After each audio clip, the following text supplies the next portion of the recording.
What we have coming up next for you, I'm thinking of as sort of like a series of amuse-bouches. So we're calling them lightning talks, and what you're going to hear is just a series of little bits from some brilliant people about work that they think about all the time and that they are leading experts on to help us get out of the current moment, current debate that we're in, and to think a little bit bigger. And so I'm really excited to transition to this next portion of the event before we get back into some more panels this afternoon. And so the first lightning talk speaker that we're going to hear from is Pete Subkoviak, who is no stranger to, I think, many of folks in this room, given the role he most recently was in at the Department of Health and Human Services, actually running a program called the Resilient Families Hub. It was the Cash Hub. It was sort of how it was colloquially known. And we're going to hear from Pete about what we can learn from the guaranteed cash pilots that have been taking communities by storm as a bunch of people who think about social insurance. So Pete, come get us started.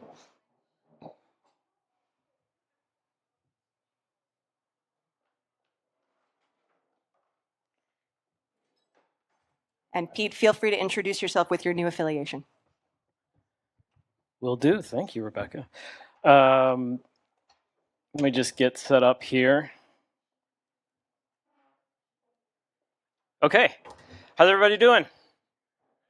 Yeah? It's not every day that you get to like hang out with like 100 social insurance nerds, right?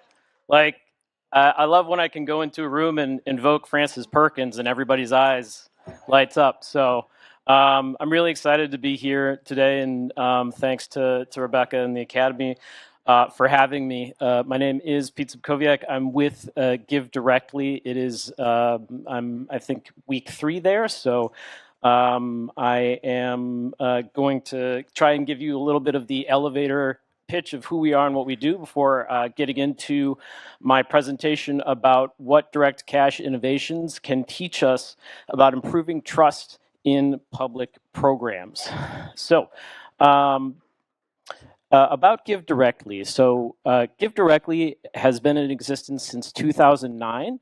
And has given over $800 million to 1.6 million people in 13 countries. We do this partially because cash is one of the most studied anti-poverty interventions globally.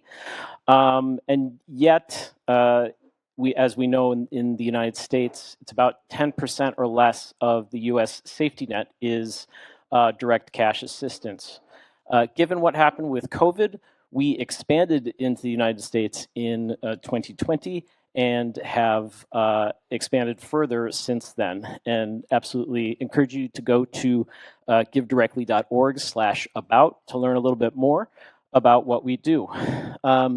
Just to give you a taste of who we partner with to do this, we partner with both on the domestic and global side. We partner with large philanthropies, corporations, governments. As you'll see on the domestic side, we've worked with cities, counties, and states, in addition to nonprofit organizations and philanthropies.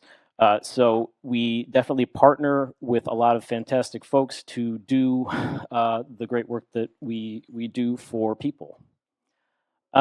So I'm here today to talk to you about direct cash, generally speaking, and the direct cash innovations that have happened in the past 5 years, and what those programs and the way that they've been designed can teach us about how people experience government and think about government through these programs. So when we talk about direct cash, it's just a very large umbrella term for any program that is giving money directly to people. So obviously we have a number of well-established federal cash programs like TANF, like unemployment insurance, Social Security. But in COVID and during COVID and after, there has been an expansion of newer types of cash innovations, lots of pilots. And as Rebecca said, a lot of them are under the term guaranteed income. There have been more than 150 guaranteed income pilots in the last 4 years. In addition, you had about 20 states or so that either created or expanded child tax credits, earned income tax credits, And we've had a number of other types of direct cash programs that are a lot of them targeting new moms, babies, child welfare prevention. So there's really been an explosion in interest in these types of programs in the last couple of years.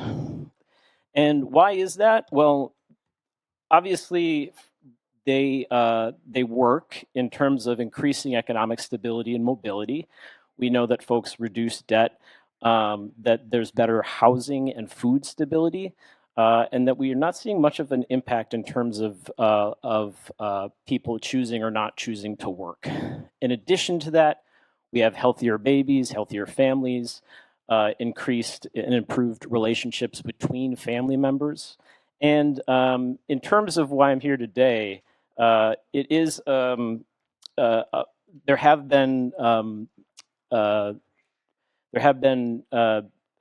aspects of this that have really focused in on ways that the government can deliver programs that are effective, have strong, tangible, clear impacts for the residents, while also building trust in the government to be able to deliver and be there for people. And so this is probably one of the most important slides.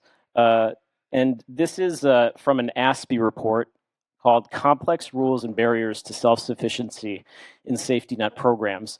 They basically interviewed, I think, 60 or 70 families who were interacting with various safety net systems to get their experience of trying to apply for and be on these programs. And what they found is that the programs breeded a lot of demoralization and a lot of distrust in government. So I want to read these to you because they're very important. So one person said, it pulls and weighs you down. They'll tell you one thing, you need to bring this, you need to bring that. Then after you bring it, it's not enough. You need to go back and get this and go back and get that. Another person said, it's not a system that is made to help people go and be where they need to be and not be on assistance at all. It's to keep people where they are and basically to punish people. They say that's not what they're doing, but that's what they're doing from beginning to end. So obviously, as folks who want to create and provide great government services, this is not a good thing to be hearing. So in terms of the cash programs that we've run at GiveDirectly and other organizations like us, there are a lot of lessons I think that we could pull up, but I wanted to highlight just 3 that I think are really helpful in terms of why folks are experiencing our programs in a much different way, in a much more positive way than a lot of the traditional safety net programs. And so user-centered application process, building a relationship through follow-through and being reliable, and then having strong anti-fraud measures and systems that protect both the recipients and the program itself. So first of all, in terms of the application, we design our application process and our applications themselves really putting the users first. And what that means for a lot of our programs, which are generally targeting low-income people, is that they're mobile first, because we know almost everybody who is low income that are trying to access our programs are going to be, it's going to be easier for them to access them via mobile than by going into a center and filling out a paper form. We also have framing language. Whenever we ask something, we tell people why we're asking it and how the information is going to be used and not used. And then finally, we user test everything before it goes live. We user test it with the types of folks that are actually going to be using these programs to ensure quality control. And as you'll see, our programs vary, but we try to go for about a 20-minute from start to finish application process to complete an application.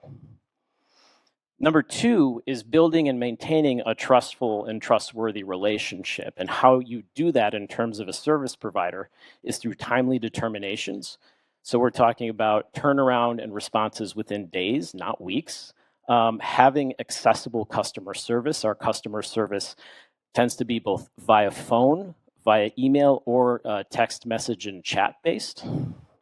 We send, when our benefits, our payments go out, they generally go out the same time every month. It creates a reliability, and we've heard that specifically from so many of our recipients, that having that consistent day built trust. The first few months, they didn't believe it was going to come that day, and then when it did, they started to build trust in the program and in the folks running it. And then lastly, we keep up with monthly communication. So we send text messages to all of our recipients to ensure that they got the payment and to ensure that the program is continuing to work well for them. And then the final thing is around anti-fraud. So we take fraud and threats to the program extremely seriously. And as I'm sure we'll hear in the next panel on AI, there's a lot of benefits to the increased technology in terms of anti-fraud efforts. But our experience is that it's always important to both have these anti-fraud tech controls, but always have human review and human oversight to ensure that we are not inadvertently denying or causing stress or consternation for recipients who are validly trying to access the program. So just to leave you with thoughts from recipients from some of our programs in terms of how actually being part of these programs affected their views on government. And these were programs that we did in concert with local governments. This is probably the second most important slide here. And I'll just leave you with the highlighted parts. It gave me hope that the system can help us and works for us. I believe that government cares about struggling citizens. It makes me think the government a little differently now. Like maybe they do want to help, and maybe they're not such bad people. So we've got a long way to go, but we've got a great place to start from. So thank you.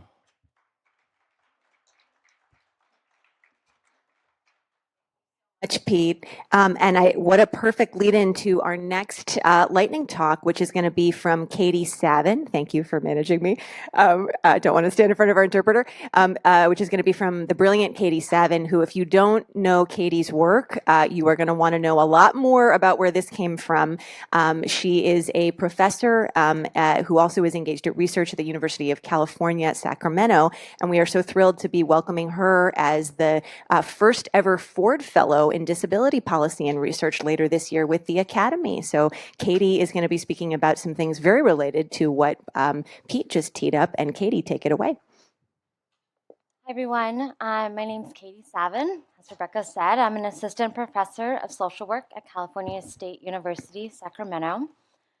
And over the last few years, I've conducted over 75 in-depth interviews with working-age disabled adults who receive SSI and other benefits they need to make ends meet on their sub-poverty level benefits, things like food stamps, Medicaid, home and community-based services, Section 8, programs that, as you all know, were administered at different levels of government with different eligibility criteria and recertification procedures.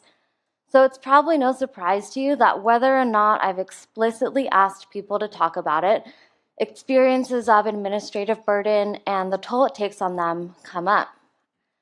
We all know that these systems we're asking people to engage in are onerous. What my research suggests is that onerousness, that burden, also has profound effects on people's psyches and even how they think of themselves. So I'm going to share with you some quotes from my research participants that highlight messages I hear again and again about the toll of administrative burden. Many people describe living in states of chronic worry and stress over benefit maintenance in the context of poverty and disability. And in my dissertation research, I noticed that people would exemplify this by describing how they felt when they saw a letter from the Social Security Administration in their mailbox. So in subsequent research, I started just asking everybody, how do you feel when you receive mail from SSA? And here are a few of the responses I've received that are pretty typical. My heart drops every time, and I hate it. I hate it. If it's from Social Security, my anxiety rises to infinity. Another said, like, oh shit, did I do something? It was common for participants to live in fear of inadvertently and unknowingly violating some program rule, indicating the complexity of the rules they had to follow. Other people described the experience of seeing that SSA return address as nerve-wracking, very scary. My heart starts racing. If I'm not expecting it, it's horrible. And anytime you get a communication from them, you're not sure if it's going to, just rip your lungs out, because anything could go wrong. So given these descriptions of fear, nervous system activation, adrenaline release, it was perhaps unsurprising when another participant described their experiences using a PTSD framework to describe the overall benefit receipt experience, when they suggested that every applicant has a little bit of post-traumatic Social Security stress. One hallmark of a traumatic experience is when individuals feel unable to influence the harmful events happening to them. And as you know, benefits like SSI provide for people's basic needs, such as food and shelter, as well as access to health care and in-home care. So maintaining them is a high-stakes endeavor. However, wanting to maintain benefits is not enough in the context of a program as complex as SSI. Written communications were often difficult to understand. Inadequate staffing made frequent errors and left them in long delays. And participants often described very frustrating experiences trying to contact them, struggling to get clear information from SSA, saying, I can't get the same answer from two people, and that they lose your mail, so you never send in your originals. Even they found their paperwork was lost when they dropped it off at a field office. However, on the beneficiary side, there was no room for missteps. Just one error could result in an underpayment or an overpayment, or even, as almost everyone I speak to fears, loss of benefits. So that combination of rigid policies and asset and income cliffs, alongside faulty systems with frequent delays and errors, could wreak havoc on precarious lives and budgets, so that even the impact of even the potential for bureaucratic error led to frequent wondering. Things like, what if I get caught off SSI? Many people talked about that potential and imagined I'd end up homeless, I'd have to go without my seizure medications, and one participant talked about that ongoing potential for benefit loss as a sense of impending doom. So the sum of the constancy of benefit maintenance rules, the threats of benefit loss, attempts to navigate complex systems that frequently err, seem to be greater than the total of its parts, having an all-consuming impact on the SSI recipients who I talked to. As one participant said, at a certain point, my life is nothing but policies and deadlines, referring to her attempts to manage SSI, Medicaid, in-home support services, food stamps, and Section 8 benefits. Another participant described using an overpayment creatively to seek psychological counseling around the impacts of administrative burden in her life. She said, all the confinements of SSI made me vulnerable, made me feel less than and inferior to others. For her, those confinements of the income rules and assets made her feel controlled, feel inferior to others who could freely participate in the labor market. And ultimately, she came to understand this as part of her pattern of entering into harmful intimate relationships. Others described administrative burden as something that fundamentally altered their sense of self. One said, it's more than a sacrifice, it's a psychic drain. Another said, it has impacted the way I think on some level, indicating that managing administrative burden was so all-consuming, it became part of her thinking even after she was managing benefits. She couldn't turn it off. And another described both the financial and the psychic confinements of benefits, saying, I feel I get trapped within systems. So my research suggests that people are profoundly impacted by and even internalize administrative burden they experience in social insurance programs. However, some also recognize simultaneously where the responsibility for the burden originates. As one participant summarized, it's just a very convoluted system where there's no handbook and the government is not very helpful about it. So that is where we all come in. And I'll leave the rest of our discussants to pick up. Thank you so much, Katie. Please join me in thanking Katie for her terrific research. Just so much in there, and like I said, find our speakers in the breaks and after class to talk more about this, because there's lots more where that came from, but also obviously so important, right? So much of the research that we do and that we consume is quantitative, and we need that qualitative piece. We need to hear from people. So Katie, thank you so much for the research that you've been doing, and I look forward to the book when it happens. I'm just going to say that so that we can speak it into the universe.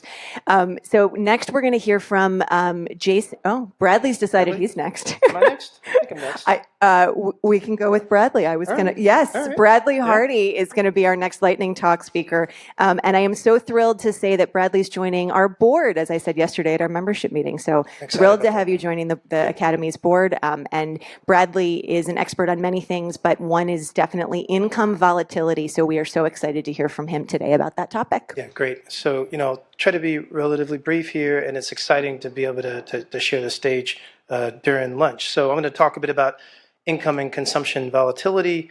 I'm a professor at Georgetown in the McCourt School of Public Policy. We're right on the other side of Capitol Street here, so not too far away. So, for many folks in the room, this doesn't need much motivation, but I'm just going to make the point briefly that this is a really important aspect of thinking about economic insecurity, the instability or volatility of both incomes and consumption.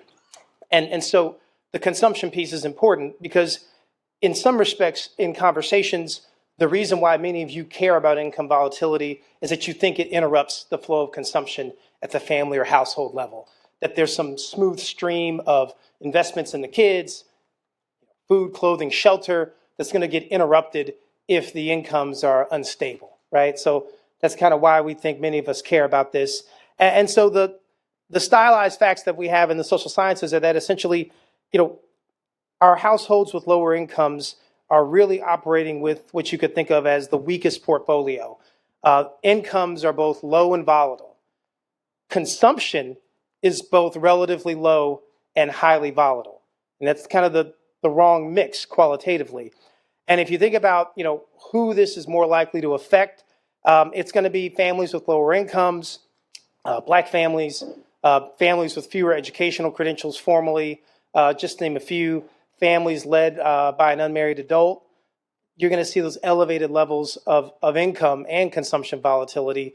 And so this is work I've been conducting for, at least a decade or more now. And I'm happy to kind of talk offline with folks who want to learn more about some of the details of those findings.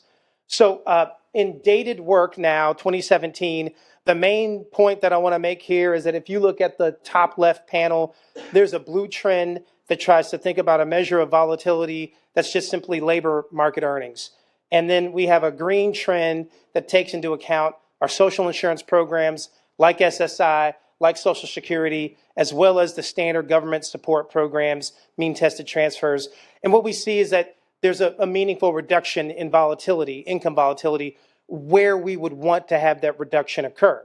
So our social insurance, our safety net is having an impact at those points of the distribution where we'd hope and expect it to, okay? Looking across race, I just want to make the brief point that there are well-known income and wealth gaps, looking at the panel study of income dynamics. But if we extend to thinking about volatility, there also is a racial gap in exposure to income volatility as well. And so, this means that there's a lot to think about across income, across race, in terms of the role of our government supports, I think. That's just my view. So implications for families. And you can think about this kind of gradient of protection and stability. Where do you want to find yourself? Now, standard economic models would say that privately, if the household is saving, if they have wealth, then they can use that as a buffer to protect against these unanticipated events that are going to occur throughout the life cycle, throughout the life course. So that's protection privately. And certainly the stability is going to be compromised from all sorts of events. And you all, experts in this room, you'd name more than I would. Certainly, employment shocks, health events. We're here at Kaiser, just to name a few, right? And so obviously government support programs loom large here and have a really important role to play for households that aren't able to rely on their own private savings or wealth transfers, okay? So you want to be in that upper right corner. I think closing out my work and the work you've seen just briefly here is really taking an annual snapshot of income and earnings volatility, consumption volatility, and that's kind of just a feature of the data that I have available. But we know this is a daily and weekly phenomenon. Qualitatively, households trying to balance their budgets and withstand contingent work arrangements, employers who will restrict and move forward hours, right, kind of just in time. And so workers are dealing with this. And the bottom line is that a lot of our households that we care about, I think, in this room tend to lack the buffers to withstand these shocks, okay? An area that I'm personally focused on right now is trying to conduct co-authored work, thinking about whether and how interventions like the expanded 2021 child tax credit might have buffered against income and consumption volatility. And look, many folks in this room, some of the key features, including the fact that you don't have to wait until tax time based on how this tax credit was laid out and designed. It had more of a monthly flavor to it, fully refundable, reaching many of these households who, based on some other research, might be left out in the traditional cash welfare system right now. So, bottom line, as you all move throughout the afternoon, it's just to make the point that as we think about our summary measures of well-being, it's perfectly reasonable to look at earnings and income and wealth levels, but that's going to be an understatement of economic risk and precarity in the U.S. So happy to be here with you all today. All right. Thank you so much, Bradley. Hugely important. And I remember first meeting you a million years ago when we were both children, when you were just starting this research, and there's so much there and there's so much more that you didn't get into today, but hugely important, right? It's not just about protecting people from having periods of low incomes, but I feel like Bradley's research really puts numbers to FDR's famous words, the hazards and vicissitudes of life, right? So next we're going to switch gears a little bit and we're going to hear again, in case you didn't get your Jason fix already today, you're going to get to hear from Jason again. The great Jason Fichtner, who, among other things, has joined the Academy as a senior fellow. He's going to talk about Peak 65. Jason, thank you for making time and for being willing to speak twice today. And we're doing great on time, Rebecca. So I will notice that this is a lightning talk, but I'm going to go a little bit slower so that we can stay on time to get all the information. I know you're excited about that. Hello, friends. Good afternoon. It's good to see all of you here. So if you were here for the first panel, you realize and remember that I have so many hats that I wear with affiliations. This one is done with my executive director of the Retirement Income Institute hat on for the Alliance for Lifetime Income. This is based on a research paper I did last year called Peak 65. And what is that? Well, you heard some people talking about numbers today. Within the years 2024 to 2027, we are now in our Peak 65 zone. That is 4.1 million Americans turning 65 every year, or 11,200 people a day. This is our biggest surge of people turning 65. What does this mean? Well, it's a historic shift. One, we're going to have more Americans over 65 than children under age 15. And the discussions we had earlier about replacement rate, immigration, we have a system of social welfare where usually younger workers are paying for those who are retired. We are losing that dependency ratio. And so it's going to get harder and harder fiscally for us to support older Americans if we don't have more younger workers coming in. And this creates a fiscal challenge as well as a retirement security challenge. We also have redefined retirement. Why is 65 the retirement age? It's like a social cultural anchor. But some people take benefits for Social Security at 62, some wait till 70s, of course, along the way. Some people never stop working, some can't even wait till 62. but 65 has been a cultural phenomenon. But now today, the full retirement age for Social Security is 67. So maybe we need to rethink what retirement is and how that fits into today's retirement security framework. We also have a major shift. We no longer really have a defined benefit plan system, pensions for most people. For those of you younger people out there, you are what's called the 401k generation. You will not have a pension plan. Most people don't anymore. Unless you're a government worker, state or local, you're going to have access to a defined contribution plan through your employer and Social Security. But this creates some interesting challenges going forward. So we've talked in the past about the three-legged stool. It used to be a kitchen table conversation. Like, what was a secure retirement? It was that three legs of a stool that provided stability. It was Social Security, it was a pension, and it was your personal savings. But now with employer pensions going away, we have to make up one of those legs of the three-legged stool. And what we're finding is about half of all households are at risk of not having enough income in retirement. And it's going to create a giant gap of about $7,000 annually per year, or about $230 billion by 2040. What this also means is think about that three-legged stool again. Social Security is designed, on average, to replace about 40% of your income in retirement. Now, most financial planners say you should have about 70 to 80% replacement rate when you retire. You think about that original three-legged stool, you had Social Security giving about 40%, and if you had a pension, that was giving you your additional 30 or 40%. And again, a pension is basically an annuity. You got a paycheck for life like you get with Social Security. And Social Security is an annuity. You get a paycheck for as long as you live. Now with that pension plan going away, how do we make up that income for people in retirement? And again, we talk about income. When you think about retirement, income should be the outcome in retirement. And we've done a really good job now putting all this infrastructure into the 401k system. People are told save early, save a lot, save, accumulate, accumulate, accumulate. They get to retirement and we say, have a nice life. They don't know what to do with those assets. We need to help them figure out how to take those assets and convert some of that into additional protected income on top of Social Security, so that income is the outcome in retirement that is protected. So you get back up to that 70 or 80% protected income in retirement on top of Social Security. In fact, we need to reconfigure and rethink about the three-legged stool, because now the three-legged stool is still Social Security, which is the primary part of your retirement for everybody. And then now for your defined contribution plan, that has to generate additional protected income. And think about the idea. Some people say, oh, I don't need to worry about income from my 401k. I'll just do a 4% drawdown, right? That's a 4% drawdown rule. That carries a lot of risk, not just inflation risk, but market risk, sequence of return risk. If you look at a 4% drawdown throughout history, if you had a recession 20 years into your retirement, you weathered it pretty well. But what if you retired the next year, the market goes down 20%?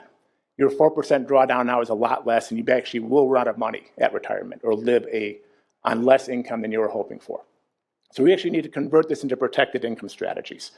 And for those over 65, again, Social Security provides about 30% of income for people over 65, and it's progressive. So for very low lifetime earners, Social Security is going to be most of their income in retirement, but we still could help them do a little bit more.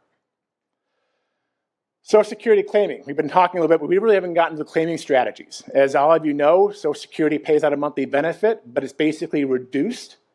You get it at 62, and you get a maximum benefit at 70. The nomenclature that Social Security uses is out of date. We've been trying to change it for years. I saw Deb Whitman walking around somewhere from AARP. She's been trying to help me for years to change this. We call age 62 at Social Security the early eligibility age. Who here wants to be late for the Social Security benefits? Nobody. That's why age 62 is the modal age for claiming. Now, some people can't afford to wait, don't get me wrong, but a lot of people don't understand the benefit formula. We call now age 67 the full retirement benefit, or the normal retirement age. What's normal about 67? Is it even the full? Well, full, if you take a glass of water and fill it, it means you can't add anything more. But of course, you can get more monthly benefits by claiming at 68, 69, or 70.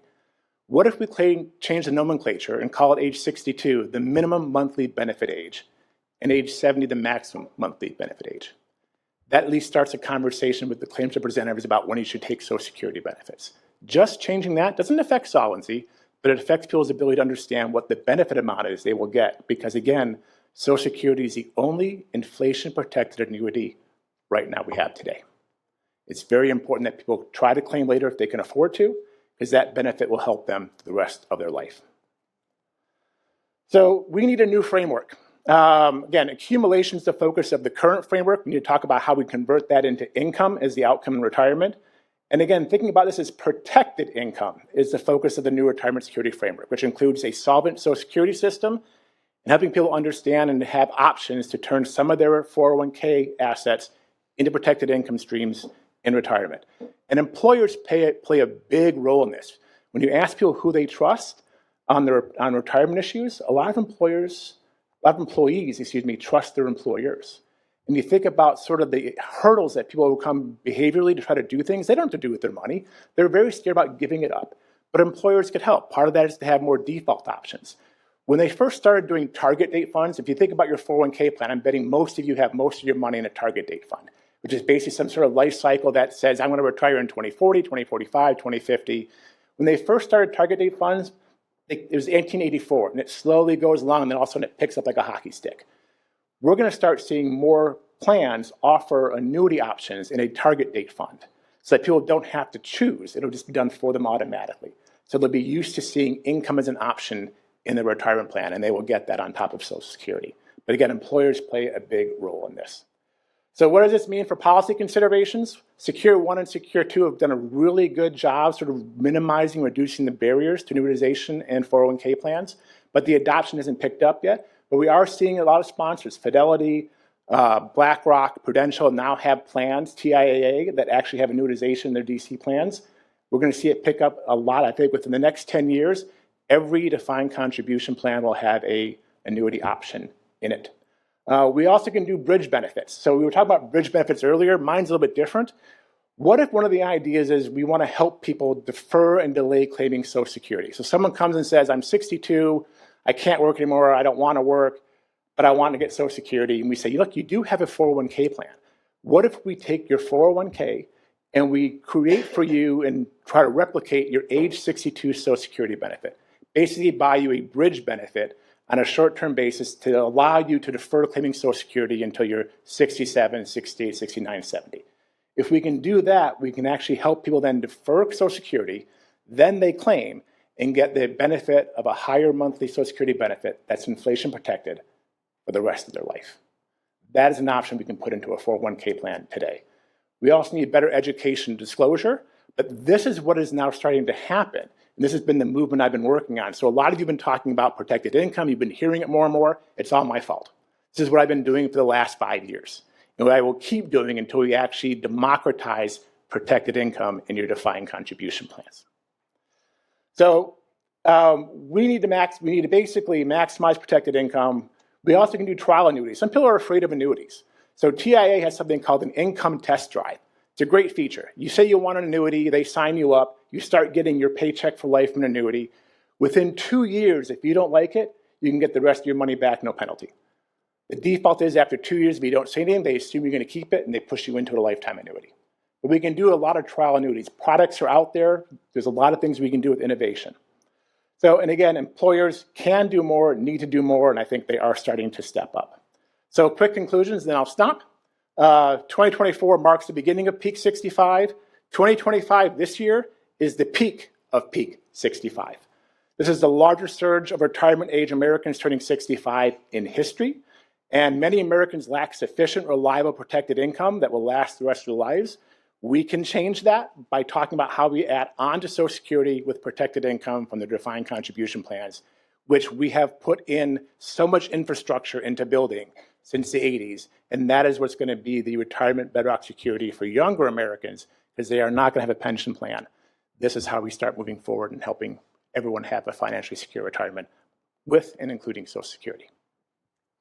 Thank you so much, Jason. Join me in thanking Jason Fichtner.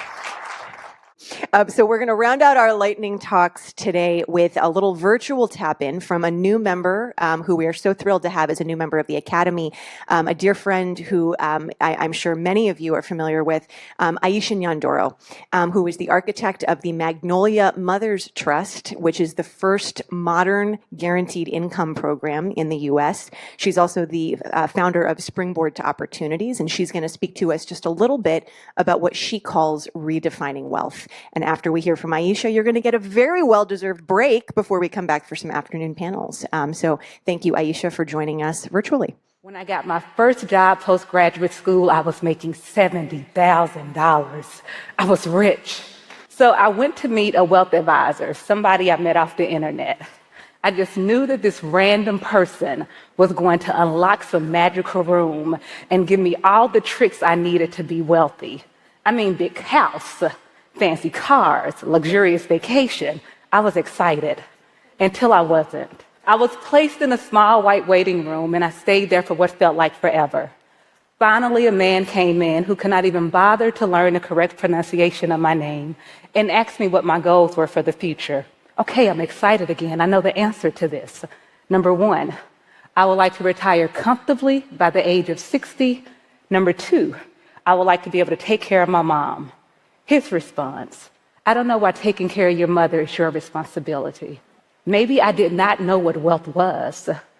Maybe wealth was not intended for people like me.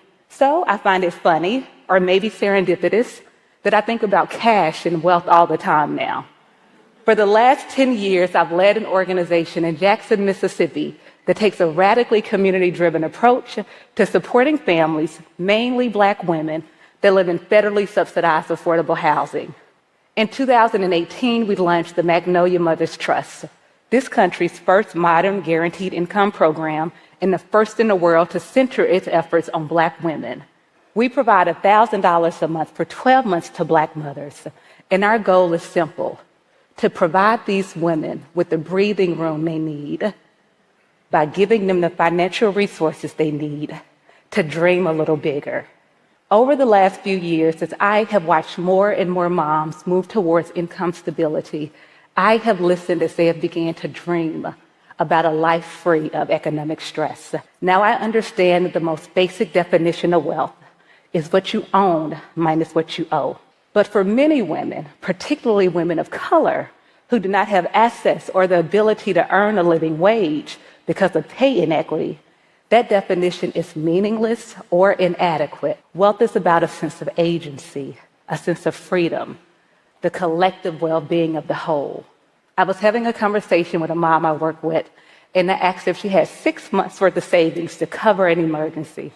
She started laughing. She could not even see herself in the equation that I was offering. She said that before the Magnolia Mothers Trust, I didn't even have a savings account, let alone 1 month worth of savings. I said, okay, let me ask the question differently. What is wealth to you? She said, oh, that's easy. All of my bills paid every month with a little left over for anything extra. She knew exactly what she needed. Our narrow definition simply did not address her needs. We have to redefine wealth. And we actually can redefine wealth.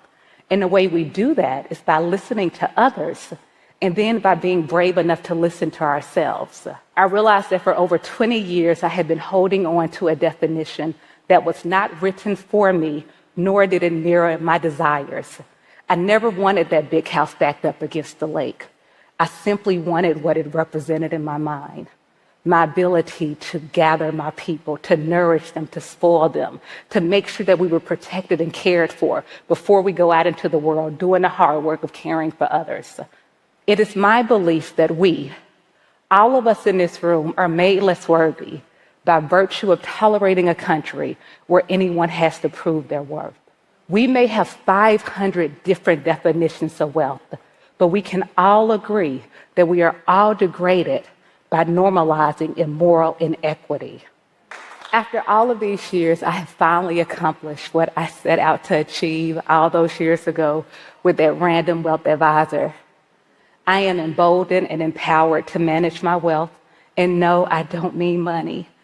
I mean, I am a loving daughter, I am a mom who takes her boys on vacation, and you best believe I am an extravagant auntie. We have a poverty of imagination about what makes you wealthy. I mean, the things that people say about you at your funeral. I mean, legacy. But here's the thing. From where I sit, we can offer that kind of wealth to everyone. And yes, I am going to play on the word here. I can guarantee it if we are simply willing to understand that a small financial investment can change someone's life, giving them the flexibility, breathing room, and space to define and build wealth on their own terms. And it may be wealth defined by equity, love, honor, and delight. Thank you.